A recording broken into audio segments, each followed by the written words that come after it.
80% of your action is based on, for people to do certain action, 80% of it is about mindset, and the 20% of it is just the actual doing of it. So if you're telling yourself, yes, I can do this, and you're filling yourself up with the positive attitude, you're most likely going to achieve it, or most likely even going to try it. I know that it's hard for people to kind of have that mindset, but it's these automatic negative thoughts that we have that we need to kind of like overpower and kill off, because it overpowers our mind. And that actually gets in the way of achieving our full potential. And when I talked about earlier that, hey, like, you know, we have a new day every day, where we can start anew, or you know, go towards a different direction. That's all in our power to do in ourselves. So it's actually good to kind of go and have a think about, hey, where am I at? What you know, are my habits, or the habits that I've gained during the pandemic or being at home, are they serving me well? And it might touch on like things that are, you know, our attitudes towards busyness, being busy. How many times has someone asked you, how are you? And your response is like, oh, I'm busy, you know? And the busyness is kind of forms like what we tell ourselves, like perhaps like even an identity. Oh, I'm always busy, I'm so busy doing this, doing that, from getting from A to B. Or it's like, you know, our attitudes towards rest, like proper rest versus numbing rest. Like, you know, is your numbing rest like you binge watching, you know, and then when you converse with people, it's like, oh, what have you been doing? And we just think it's normal. It's we're so desensitized to not resting. You know, when someone says, I haven't been sleeping, I haven't been resting, you know, and we're just like, oh yeah, like, and we kind of like just shake it off, but we don't really kind of delve into the reasoning of why. Like, and rest is so important, especially, you know, in terms of how we feed our brain. If we're not rested, you know, we're more likely to think about those excuses that we tell ourselves for us not being able to go and do something. And so like one kind of tip is like, you know, perhaps like coming out of the pandemic, you know, and there's an excitement and a rush to start getting back to normality. Maybe that's an opportunity for us to slow down and kind of have more intention and think about, hey, like during this lockdown, what are those habits that I've gained? Like whether like, hey, I'm exercising more, I'm walking more, or is it the reverse of that? Hey, this just made me feel like I'm just at home and not moving and not going out, like not feeling the sun on my skin.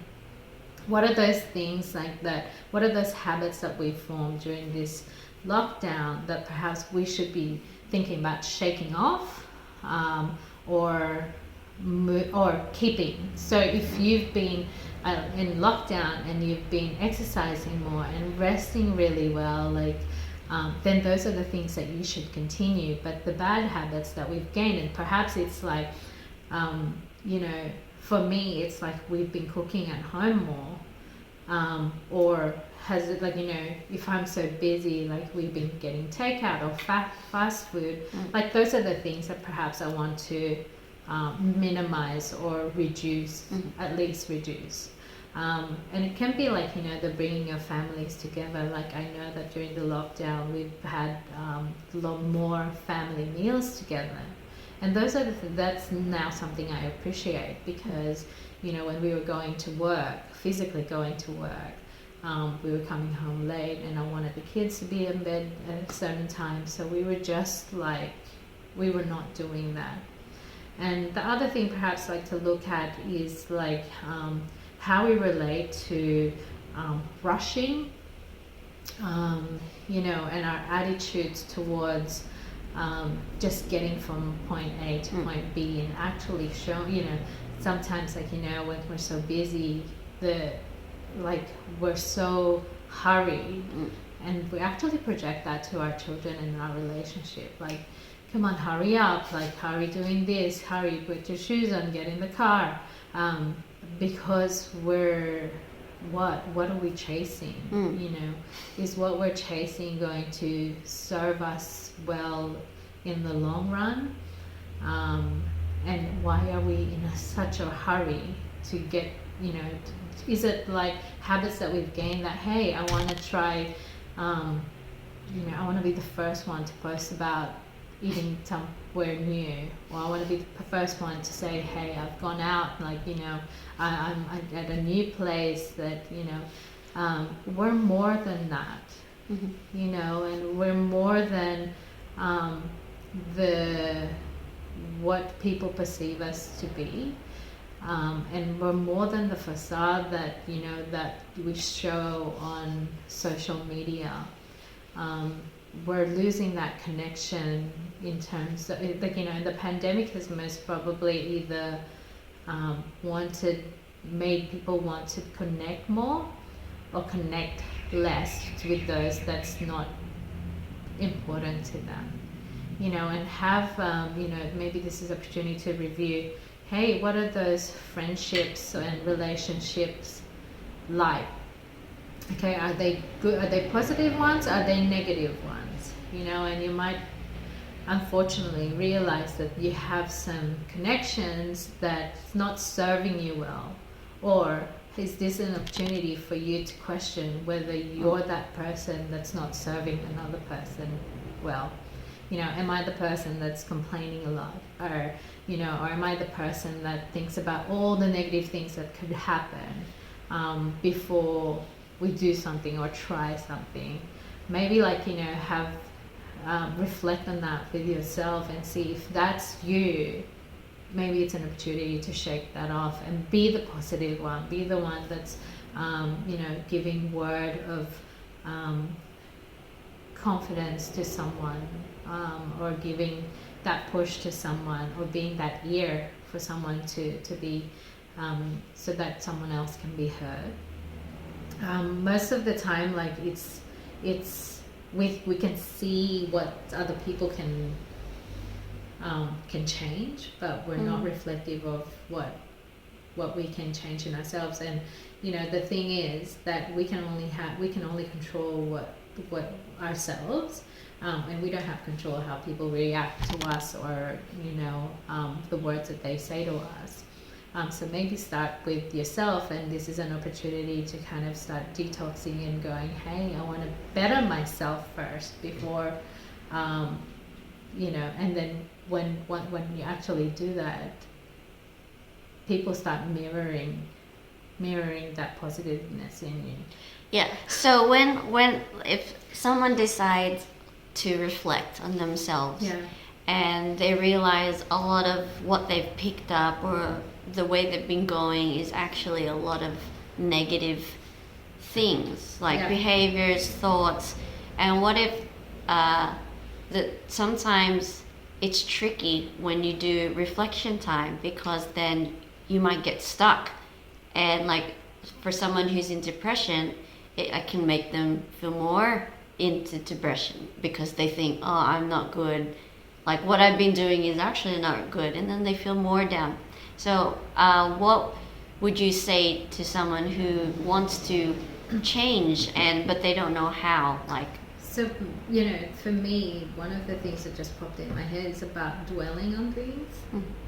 And when I talk about the automatic negative thoughts in our head, it's it's the first thing that might come into our heads is like, oh, I am down, I am depressed, I am but that's just the beginning of knowing where your starting point is.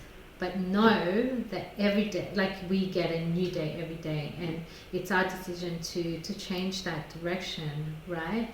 So my thoughts around that is that don't dwell on it. What is the when they say there's a resistance to change, what is the resilience part? You know, if the resistance is I don't want to go jogging, you know, maybe the resilience part is like, I'm just going to put my shoes on in the morning and see where that gets to me. It's taking those small steps. Do what you can. To do what you can. And I think there's a major like issue with us setting our goals, because sometimes our goals too high. You know, so much like it's like an end goal. Like for example, I want to lose 15 kilos, right? And that's the goal. Whether, you know, perhaps change the goal to be more healthier. I want to be walking, you know, more. I'm going to walk 3 times a week. So that should be the goal, and the outcome might be you've lost 15 kilos after a certain amount of time. But change the mindset, change how you speak to yourself, because that impacts the outcome and your outlook. You know, the voices in our head and how we speak for, like, you know, to ourselves, like, is quite impactful, right? And my suggestion to that is talk like you're talking to your friend, to a girlfriend, right? If my girlfriend was like, oh, Jazz, I feel like I don't want to exercise, or I feel like I've been eating crap or whatever.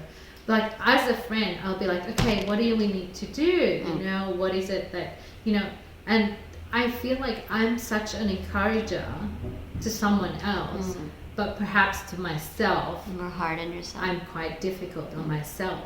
And it's those negative thoughts that I tell myself that stops me from doing any action. And it's that maybe it's reaching out to someone else.